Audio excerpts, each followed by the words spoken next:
Hey, how you doing? This is John, and welcome to John's Long Box. Today we're looking at the official handbook of the Marvel Universe. This is number 12. This was originally the final issue, but then it sold so well they tacked on a couple more issues. So we'll go all the way up to 15. So this was, as the other ones, it was $1. This was 1983, a great year for comics.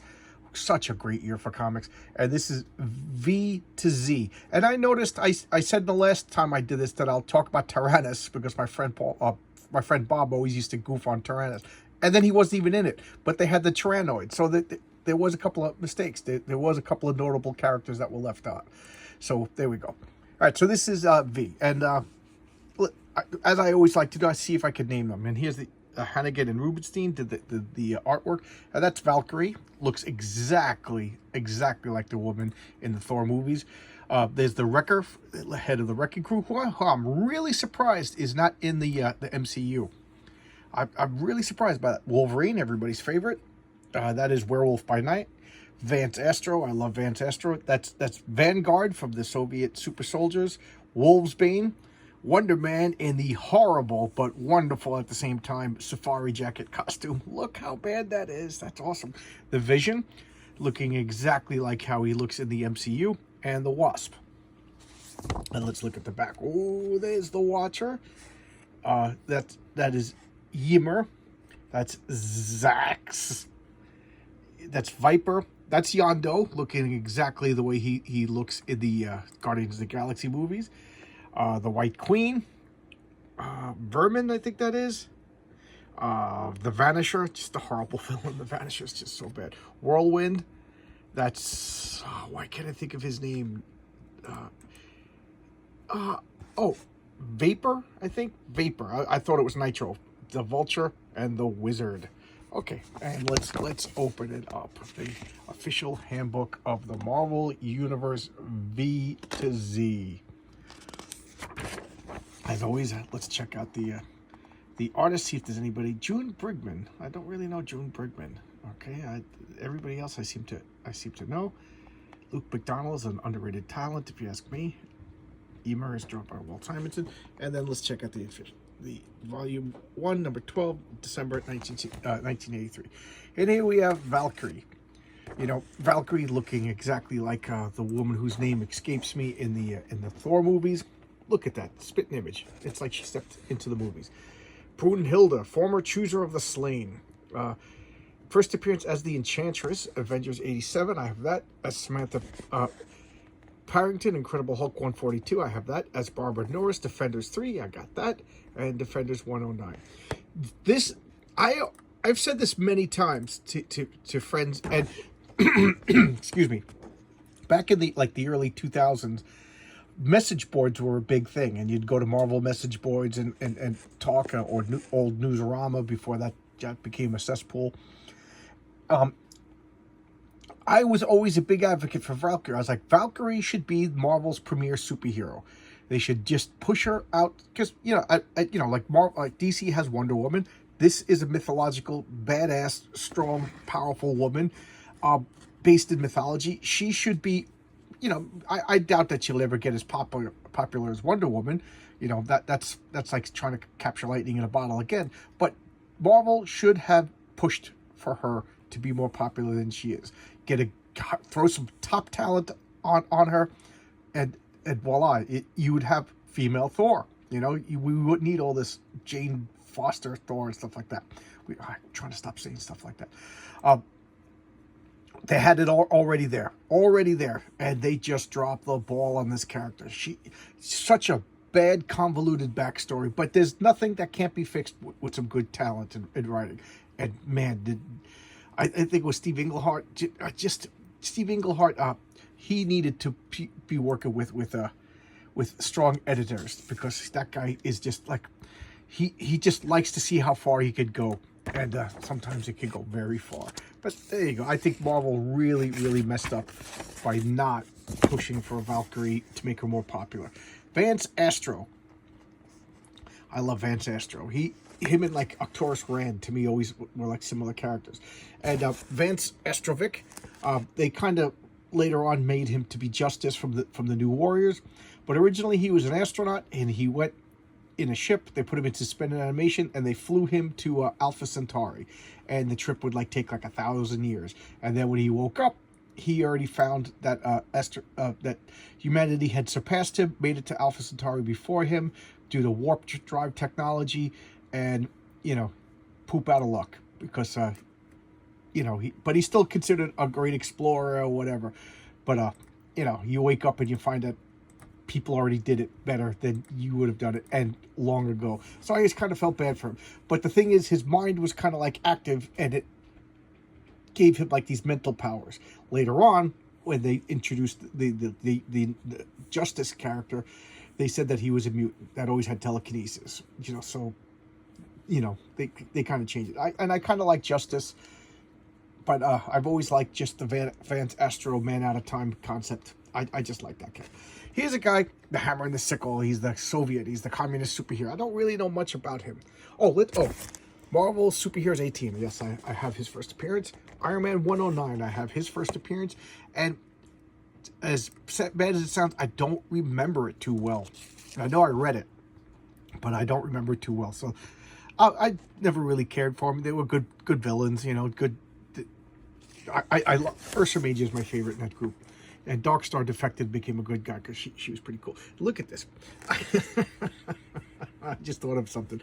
My friend Carl and I, when we first got into comics, we used to call him Baby Man. Excuse my voice. He just looks like an adult wearing like a baby clothes, like he's wearing, I don't know, Baby Man. I haven't thought of that in years. What's his first appearance? X-Men 2. I think that is the only X-Men comic that I'm missing. X-Men 2 is the only so I do not have his first appearance. I gotta pick up a copy of that someday. And Vermin. I don't know. I've always liked this character. Where's his first appearance? 272. Captain America 272. I have his first appearance. He's like our were-rat. Nothing too great. Pretty cool concept. Nothing too his bite transfers disease and stuff like that. That's what he is. He's just a rat man. And this is Viper. She was she became Madam Hydra. Her real name is unrevealed. I didn't know that. Captain America 110. Yes, I have a copy of that. And she's green haired, and she wears her hair like this because she's like hideously scarred, and she's kind of vain, so she puts her hair. So every once in a while, like somebody will lift up her hair, and her face is all like beat up and scarred and stuff. But pretty cool character, pretty competent. I kind of like the woman who played her in the Agents of S.H.I.E.L.D. They did a pretty good job, except she didn't have the scar on her face or anything like that. They changed the character, but it ended up becoming Madam Hydra. And she shows up every once in a while. I actually thought that the woman in the Iron Man 3 was going to end up being Madam Hydra, but she wasn't. She obviously was somebody else. Vision. I love the Vision. And this is, as the Human Torch, Fantastic Four Annual number 4, have a copy, and Avengers 57. Avengers 57 is the first comic book, the first expensive comic book that I ever tracked down as a kid. I think I was like 13 years old, and I saw they had one at my local comic store, and I just saved up and I bought it because the Vision was my first favorite character. As kids, we go through like phases of which characters they like and which character. I still like the Vision, but there's something about him that I think it was a lot because my other friends they liked Wolverine or Nightcrawler or whatever. So nobody liked Vision. So in my group of comic book friends, the Vision was my character. Kids do stuff like that. Plus he was cool, and he was in the first Avengers comic that I ever bought. So they, that is a big deal when you're a young comic book collector. And here's somebody that borderline lame, but also cool. Look at this costume. Steve Ditko designed Vulture, one of Spider-Man's early villains. And I'm not even going to look. Oh, I have to look. Spider-Man number 2, definitely don't have it. And then the second Spider-Man 48, and then Spider-Man 123. Yeah, there was 3 different versions of the Vulture. I didn't realize that. So I have the other 2 first appearances, but I do not have Spider-Man 2. My first Spider-Man comic is Amazing Spider-Man 19, and then I have from 25 up. So I do not have his first appearance. I would love to get those early Ditko Spider-Mans, but those, little bit out of my price range these days. Just a guy with wings. And if I remember correctly, his technology was kind of copied by Wakanda, and they gave it to the Falcon. So, and and if I remember, he has some sort of, like, it's some sort of like gravity warp. So he is like uncommonly strong for an old timer, for basically Patrick Stewart in a bird costume. So, and speaking of Wakanda, here's a map of Wakanda. I don't like when they give you maps of like these fantasy places. I kind of like the allure of mystery and just make it up, you know. But so this is one of the things that that this official handbook of the Marvel Universe did, is it like demystified some. We don't need a map of Asgard. Asgard is just a mystical place, and we just know that some areas have trolls, some areas have giants, some areas whatever. So this is Wakanda. So this is like the map of all the different tribes and everything, but it's supposed to be a hidden land, and like the Inhumans land, we shouldn't see where the whole outline, but that's the way I feel. And here's Wasp. Her first appearance is Tales to Astonish 44, and I do not have her first appearance. Out of all the old like originals comics, Tales to Astonish is the one that I got the most holes in my collection. And before the Iron Man movies became a big deal, they were actually pretty affordable. Nowadays, it's ridiculous. So I don't think, you know, unless I win the lottery, I don't think I'll be getting those. I always liked the Wasp. I thought she was a pretty cool character. What else was I gonna say to her? One thing that's note is that she always has these wings. These wings are like surgically attached to her back. It's just that when she shrinks, the wings stay the same size. So if you ever see Janet Van Dyne in like a backless dress or a bathing suit or something like that, you will see tiny little wings in the small of her back. And then when she shrinks, just like she has antennas on her head, and when she shrinks down, the antennas stay the same size. But they don't seem to draw the antennas anymore, and that was how she communicated with insects, with this biological or bionic wings and antenna. And here's the Watcher. Well, there's the Watchers. There's a whole bunch of them. And the first appearance is Fantastic Four 13. I have a copy of that. And then as the Uatu, and then the rest of the Watchers was Tales of Suspense 53. I'm pretty sure I have that. I gotta look. Maybe I'm talking nonsense, but I always liked the concept of the Watchers. Super powerful psionic humanoid beings that became so powerful they kind of got like arrogant and prideful, and what they did was they decided to make the universe better. A noble goal. You know, they're going to help everybody. They're going to share their wisdom with the rest of the universe. And what did they do? They went down to like primitive societies, shared their technology, thinking that they were going to usher in a golden age for these other societies. And what do? They you know, warring tribes used better weapons for war, and they ended up like nuking each other, and they wiped out a whole civilization. And they got horrified by their actions. You know, at least they were able to take some stock of themselves, but they overreacted. We're never going to interfere with any other civilization again. So they totally withdrew, and they used their vast psionic powers to explore the universe and just watch and observe. You know, they're still curious, but they're not going to interfere. So they're like, you know, what like living embodiments of Heisenberg's uncertainty principle, because so many times just the Watcher showing up like would indicate, uh-oh, something momentous is going to happen. And then like Reed Richards or Tony Stark and all those guys, they would stop what they're doing and really consider their actions. So yes, even the observer does influence the event, and that's what these guys symbolize. And here's Werewolf, a werewolf by Jacob Russell. Given name Jack Russell, adopted name. I always thought it was funny that a werewolf was named after a breed of dog. But his first appearance was Marvel Spotlight 2. Yes, I have that.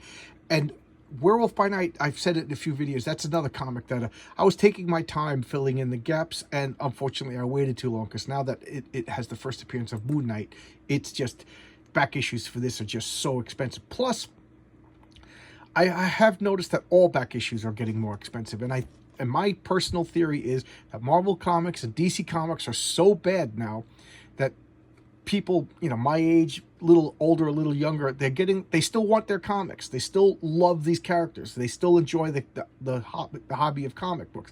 So they're just, instead of spending hundreds of dollars a month on new comics, they're spending $100 a month buying back issues. And there's only so many back issues, and you know, supply and demand, back issues are super expensive, which is good for me when I do decide to sell my collection. But it's bad for me when I want to, say, finish my Werewolf by Night collection, and they're going for like $100 an issue, whereas just like 4 years ago they were like a couple of bucks an issue. But that's the way I snoozed and I loosed. Okay, we got the Whirlwind, David Cannon, Tales to Astonish 50. I'm pretty sure I have this, And he was Janet Van Dyne's limo driver. And he's a mutant with the ability to spin around and then generate like a tornado wind. This goes into the category of costumes that are so bad, they're awesome. Look at that horrible costume. That's just great. I love how bad it is. He looks like a top. Now he's like a stalker. He has a thing for Janet Van Dyne, and he'll like cause problems at the world and then try to console her as David Cannon before she knew who the Whirlwind's secret identity. How creepy is that? So he was a mutant, super powerful stalker who just was like, you know, trying to nice guy his way into Janet Van Dyne's life. And keep in mind, she was married and happily married to Hank Pym at the time. So there's his petty motivations. He's just a pervert. So speaking of perverts, here's the White Queen. This is Emma Frost, the chairperson so now she's like a school teacher, but she was the White Queen, meaning like the highest female lead of the Hellfire Club, which if you read Claremont's original comics, it was like a swingers club. It was a sex club. I didn't get it when I was a kid reading it, but when you're an adult and you reread it, that's what it was. It was like the Playboy Mansion. Like Sebastian Shaw was supposed to be like a Hugh Hefner, like, you know, an even creepier Hugh Hefner, if that's possible. X-Men 132. Yes, I have her first appearance, and she used her mind control abilities to procure women for the Hellfire Club. She is what's her name? I can't even pronounce her name. Jeffrey Epstein's girl, Ghislaine Maxwell. And it just bothers me that they just, okay, now she runs a school, and she was procuring women through mind control for a bunch of perverts, and now she runs a school for teenagers, and we just and that's one of the reasons why I always say the X-Men are their own worst enemies. The X-Men, they deserve all the crap that they get because they bring it on themselves by befriending people like this.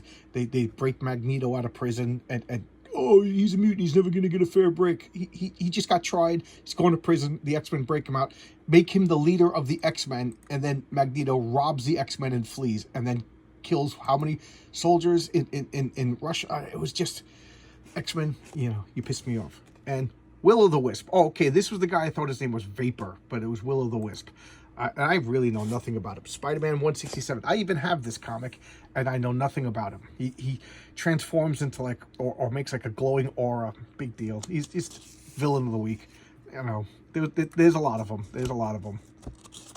I don't know. Not even, your name is Will-O-the-Wisp, and your power is glowing, and you have this dull green, like olive green costume. I don't know. I just thought it was a bad character. Here's a character that I love. This is the Wizard. What is his name? Unrevealed. Wow. I thought he had a name that I didn't know. So Savage Tales 102. Yes. I got Savage Tales 102. Did I say Savage Tales? I'm sorry. Strange Tales. I went and I bought a collection from somebody who had most of Strange Tales in it, and then I filled in the gaps.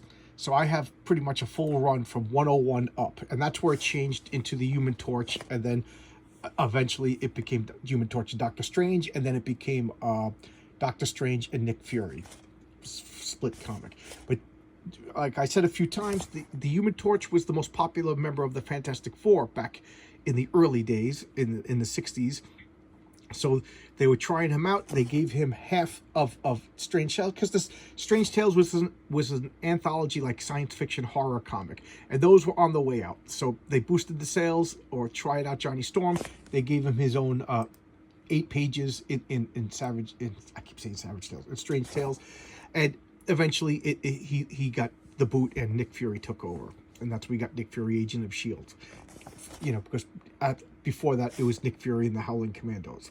So anyway, for the Human Torch to have his own comic, he had to have his own villains, and the Wizard was one of those villains, and then later Paste Pot Pete, and then eventually they got imported over to the Fantastic Four, and he became the leader of the Frightful Four, and he is loser Reed Richards. It's the only way you can describe him. He's super intelligent, but he's just like a loser. And because of that, he has a life of crime, and he's always getting arrested. These discs are gravity discs, and he can twist them, and he can fly. Then he has the power gloves that like can temporarily give him like the strength equal to like Ben Grimm, and then shoot power blasts. So he's all devices based on designs of his own intelligence. I'm sure his helmet protects him from mental attacks or whatever. I think he developed like goggles so he could see the Invisible Woman. But these discs, he could pull them, like there's a whole bunch of them there, so he could pull them off and throw them. And I always thought that was like a pretty ingenious way to defeat something. Like, okay, you're gonna fight Ben Grimm, you throw this disc on him and he floats in the air. So what good is Ben Grimm when he can't make contact with the ground or something to throw? You know, so it kind of neutralized the thing. And then he would like have like vacuums and suck out the oxygen, and Human Torch would get defeated. I just thought he was pretty cool. A pretty cool, good foil. I like when superheroes fight like mad scientists. It's just a trope that works. And here's Wolf's Bane, Rain Sinclair. She was my favorite of the original New Mutants. I don't know, there was something about her. I like that she was Scottish. They wrote like the Scottish accent as best that they could, and you know, and she didn't fit in. She was shy. She was kind of ashamed of her powers. You know, she transformed into a wolf, so she's a mutant werewolf. And that's what she does. She turns into a wolf. And she thought she was cursed. And the people around her thought she was a werewolf. I mean, why not? You know, she's turning into a wolf. What else is going to... So she was like, always like embarrassed, ashamed by her powers. And she, you know, had to learn to fight. And then, you know, when she turned into a wolf, she would get like wolf mannerisms and emotion stuff. So when she turned back into human, she'd be ashamed. She was just a cool character, you know. And I don't know what excuse me, my voice is cracking. I don't know what happened to her. I haven't seen her around in recent years. Marvel graphic novel number 4 called The New Mutants. That was pretty good with Chris Claremont and Bob McLeod. I recommend it. That was a good comic. And here's everybody's favorite, Wolverine, drawn by with the classic John Byrne costume. This was John Byrne's favorite character of the X-Men, so when he knew he was leaving, he wanted to leave his mark, so he redesigned from the yellow costume to this brown costume. And I always thought Wolverine was a much better character when he was a man of mystery. The more they revealed about Wolverine, the less exciting he became. And to the point now where I know this sounds like gatekeepery and snobbery, but like I almost can't stand him anymore because he's just so popular. And people are like, oh, you like comic books? I got a Wolverine tattoo. I'm like, oh, cool. What comics do you have? I was like, comics? I don't read comics. And I'm like, oh yeah, okay. You know, he's the best comic book character. Oh yeah, what comic books do you have? None. Oh, so he's the best comic book character, but you don't read any comic. Hulk 180. Yes, I have 2 copies of that. No, I have 2 copies of Hulk 181. 1 copy of Hulk 180. So there you go. That's my feelings on Wolverine. I used to really like him. I mean, back when I first started getting into comics, like around 5th and 6th grade, my friend Sean, my friend Carl, and I, we were X-Men freaks. And you know, you liked Wolverine. He was just cool. Nobody knew who he was. He was brash. He was headstrong. You know, and that's like all cool stuff. Everybody else is like drinking lemonade. He's got a beer and a cigarette. You know, he was just a cool guy, or at least what a 5th grader thought a cool guy was supposed to be. You know, and then you learned everything about him, and now he's like, then he went through like the wise sage, and then he became a ninja. You know, Chris Claremont, when I look back, he could always see what movies he was watching because they would show up in the X-Men 6 months later. And here we go, Wonder Man. This is another character I really, really like. My friend Mike, he loves Wonder Man. It's one of his top 2 favorite superheroes, the other one being Ultra Boy from the Legion of Superheroes. And look at that terrible costume. You know, it's just awful. And his first appearance, Avengers number 9, great comic. So what he is, his name is Simon Williams. That's his secret identity. And he was like a rival for Tony Stark. So just think, you know, he was an engineer. He had a big business, and he was getting destroyed by Stark Industries. I mean, how can he compete with Tony Stark? So Loki and the Baron Zemo and the Enchantress, they approach him. We're going to give you these MacGuffin powers, you know, ionic and magic powers to become super powerful so you could beat the crap out of Iron Man. And he's like, and the Avengers. I don't know how that's going to help your business, but that's what we're going to do. So he jumps at it. And he becomes super powerful. He takes the name Wonder Man, and he just beats the crap out of the Avengers. And he would have won, but he succumbed to his own power, and he died. You know, he died. And he was gone. He was a one-shot wonder. He showed up in Avengers number 9, and then he didn't show up again to like Avengers 150 5, how many years later, I don't even know, like 20 years later, they brought him back in his original costume, and they had a cool story. They said that he was transforming into energy, and his body was slowly being destroyed by the energy and transformed into this whatever MacGuffin energy, and now he's alive again. And of course his body woke up first, so he was kind of like a mindless zombie, and then he slowly got his mental facilities back, and he is he's energy that takes human form, but he didn't understand the extent of his powers. That was my favorite time of Wonder Man.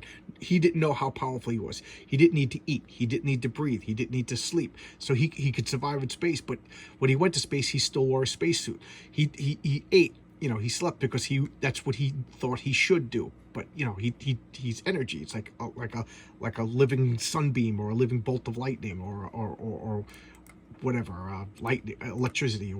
He doesn't need to do all of these things. I guess he does need some sort of fuel source. That would be an interesting story. What is his actual fuel source? Because energy needs fuel. But I digress.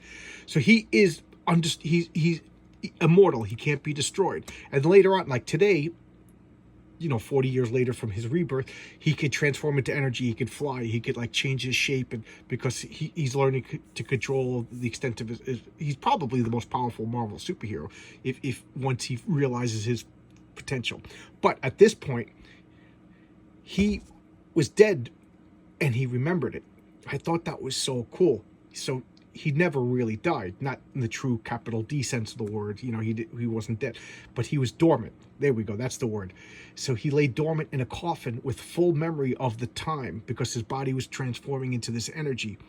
So he thinks that that's what death is like. You just lay there aware, in darkness. So he was terrified of dying again. So he was, or is, the most powerful Marvel superhero. I mean, he could beat Thor. He did beat Thor in his first appearance when he was, first level, to take D&D terms.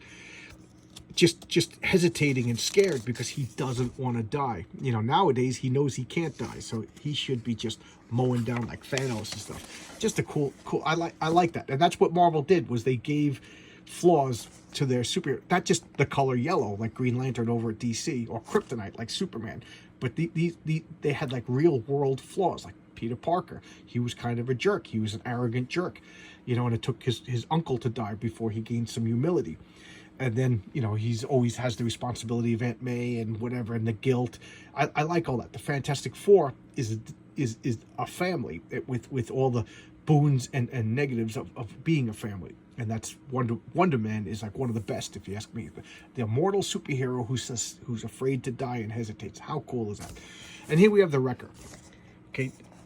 Dick Garthwaite. What a horrible name. You can only be a villain with the name Dick Garthwaite. And Thor 148.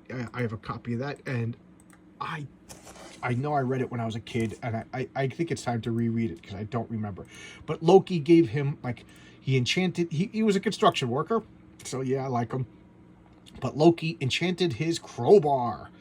So anytime he's touching the crowbar, he gets, Norse Asgardian powers. Here he is knocking down a building. It's just so cheesy. And I always say this, whenever your costume is purple and green, that just means you're destructive. I used to say evil, but then I realized the Hulk is purple and green. So I'll modify it. Purple and green means you are destructive, like Galactus, like a nihilist,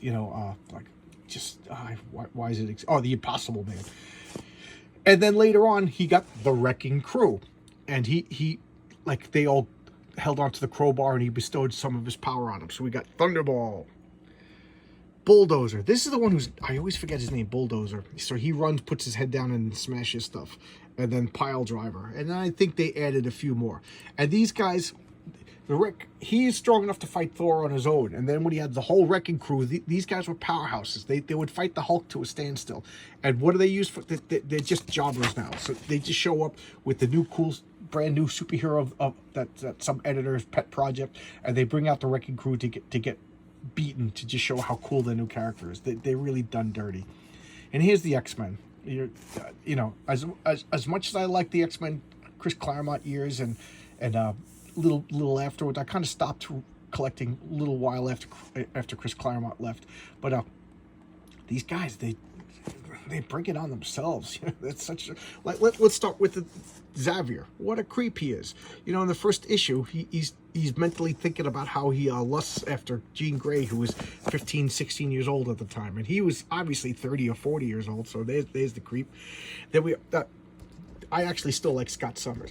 I always thought he was another one who got the great Marvel treatment of a perfect weakness. He can't control his eye beams. These eye beams can punch holes through mountains. They could kill city blocks full of people, and he can't turn them off. And he needs to open his eyes to see, because he's, you know, let's face it, how you're not going to have your eyes removed. You still, so that's how he sees. But when he's looking at things, he destroys them. Looks do kill when you're Cyclops. So they discovered this ruby quartz crystal is the only thing that can contain his optic blast. So he's always afraid of hurting people. He's always, you know, he's a stick in the mud. He's wound up tight because he could destroy people. And then they turned that great flaw into making him a jerk later on. But, you know, I hate the term headcanon. Like, whatever you decide is really what's going on. But I kind of just forget that they kind of made him a jerk later on, because they really misunderstood. Like, him and Black Bolt, they have no control over some of the most destructive powers ever given in superhero comics. They need to be in total control all the time. He can't afford to take a minute off. So yeah, Wolverine was always pushing his buttons, and then even Wolverine realized, you know, I got to stop. Scott's got a heavy burden. And then Iceman, I'm just going to skip over Iceman. Because less said about what they're doing to Iceman, the better. The Angel, I never liked the Angel. I never liked it. Everybody likes the Beast, and I told you I was a stupid kid. I didn't realize that the original human-looking Beast and the furry Beast of later were the same character. I was introduced to the Beast as the furry blue guy in the Avengers, so I didn't even know there was an X-Men comic at that time. The X-Men wasn't that popular for a long time. Matter of fact, it was on the borderline of being canceled when they experimented with the new X-Men. And that we all know what happened after that. So I didn't really know about the X-Men until I got really into comics. I got into the Fantastic Four, then I got into the Avengers, and then the Dam burst, and I got into everything. Marvel Girl, you know, she's got like the Scarlet Witch problem. They made her so powerful, they don't know what to do with her, and then her powers have been completely inconsistent. I do like that they modernized her in X-Men 101 and turned her into the Phoenix. But I gotta say, if your name is the Phoenix, okay, the Phoenix is from mythology, and I talk about how much I love mythology. The shtick of the Phoenix is it bursts into flames and it rises from its own ashes. It's a star. That's what stars do. Stars have a life cycle, and they explode, they die, and then they send their ashes throughout the universe, and their ashes are all the higher elements. And those elements, you know, some of them coalesce again. It gets turned back into hydrogen. So the ashes of exploding star literally are hydrogen and helium, and some of that forms other stars. So stars literally are reformed from stars. So for her to take the name Phoenix, I thought it would have been so cool that she gets super powerful, she explodes, and then comes back, you know, weak again and gets power, and it's just her mutant power. When your name is Phoenix, you're allowed to come back from the dead. That's your shtick. You know, if you're Cyclops, you have one eye and you shoot eye. If you're Iceman, you shoot ice powers. If you're Phoenix, you get too big, you explode, and you start over again. You get too big, you explode, and you start over again. But instead, they came up with it, you know, so they had a perfect way to bring her back after she died in X-Men 137. Then they invented this alien Phoenix Force, and it wasn't really Jean Grey. Guys, keep it simple, stupid. That's what we say at work when we're building stuff. You know, we could overcomplicate things, and then we realize we're going crazy, and we say, we keep it simple, stupid, and it always works. And they didn't do it. They chose stupid. Mimic, he has the power to copy other mutants, so when he's with a bunch of mutants, he's super powerful. That's why he has copies of Cyclops, because he was in the X-Men, so he had all the X-Men powers, which is kind of a silly thing to do, because that makes all the other characters redundant. His saving grace was that he was an arrogant jerk, so it made it like a cool story. Like, don't worry, I'm what's his real name? Calvin Rankin. Calvin Rankin, I'm here. You don't need anybody else. But he wasn't as disciplined and trained as the rest of the X-Men. He was just an overpowered, egotistical jerk. And it kind of made the stories interesting. Changeling, they made him up because they killed off Professor Xavier. They figured he's holding him back now. This teacher-student dynamic is over with, so we're going to kill off Xavier. And then they retconned, oh, that wasn't Xavier that died, it was Changeling. Well, where was Xavier? Oh, he was in space with Leandra and Aramat. It was just, and that turned into a great character and so many great stories. So, you know, sometimes a retcon does work out. And that's Polaris. I don't know if she still is Magneto's daughter. They kind of changed that around, but she's got magnetic powers. It's pretty cool, you know. Female Magneto. Havoc, that's Cyclops' brother, who has the same powers but worse because these energy beams just shoot out of his body. He's like an exploding bomb, and this costume is the only thing that contains him. So, but the thing is, they made him like fun going, and he's a ladies' man and stuff like that. So he can now control his powers better than Cyclops. But he had it worse from Cyclops. But he was always like a contrast. He was a stick in the mud, and he was party guy. And speaking of party guys, there's Nightcrawler. I think I'm going to go a little faster because I'm up to 35 minutes already, so we don't need me to go through everybody. I already talked about him and his individual entries. There's the Phoenix, Ariel, Rogue, Myra McTaggart, Lockheed the Dragon, Karma, Sunspot. These are the New Mutants. Mirage, who changed her name to Psyche. This is a character they didn't really know what to do with. Cannonball, Magma, and Magic. Right? And oh, here's a map of the X-Men mansion. I don't mind when they show maps of like a house or how a gun works or stuff like that. Or here you go, the X-Men plane. That's pretty cool. But I don't want to see maps of like fantasy land and stuff. That kind of just limits the storytelling. And this is Ymir, the primordial giant that the gods destroyed and then built the world out of his body. So I don't know how he's walking around on Earth, which is supposed to be his body, but that's mythology for you. Nothing much to say about him. Yondu, that's what Yondu looked like in the comics. This Finn is organic, and he's a native of Alpha Centauri. And all of his people have the Yaka arrow, and it's an arrow that is sensitive to sonic vibration. So he actually sticks his fingers in his mouth and whistles, and that controls the arrow. In the movie, it kind of works better in the movie, but that's the way it is in the comic. And there's Zeus. What am I going to say about Zeus?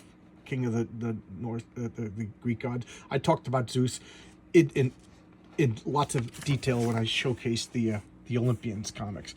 The Zodiac, there's so many, you know, the 12 signs of the Zodiac turned into villains. They do that all, like DC has it. I think every comic book company, it's just an easy supervillain group to make. And this is Zax, Hulk 166, a being of pure electricity. They bring him out every once in a while. Like, sometimes they're just treating him like with silly tones these days, but, you know, he kind of was a silly villain, so who cares. The Xantha, nothing about him. The Zartans. The Zeronians, where are they from? Hulk, yeah, Hulk had some just bad villains. Avengers 14, I don't remember them. The Yurds, Tales is, yeah, this is one of those crazy stories. The Zenox. Oh, X-Men 65. Okay, I remember that. Big deal, though. And here's some appendices. And there you go. So this was supposed to be the end of the Marvel Universe because we went to Z, but it proved to be a popular seller. And they broke out 3 more comics. So there's like Equipment, The Dead, and... what is the other? What doesn't matter. I'll show them off when I show them off. But there you go. All right. Thanks a lot, everybody. I know this was kind of a long video, but this was a lot, and I haven't made a video in a couple of days. So I'll see you tomorrow with another video, everybody. All right, bye-bye.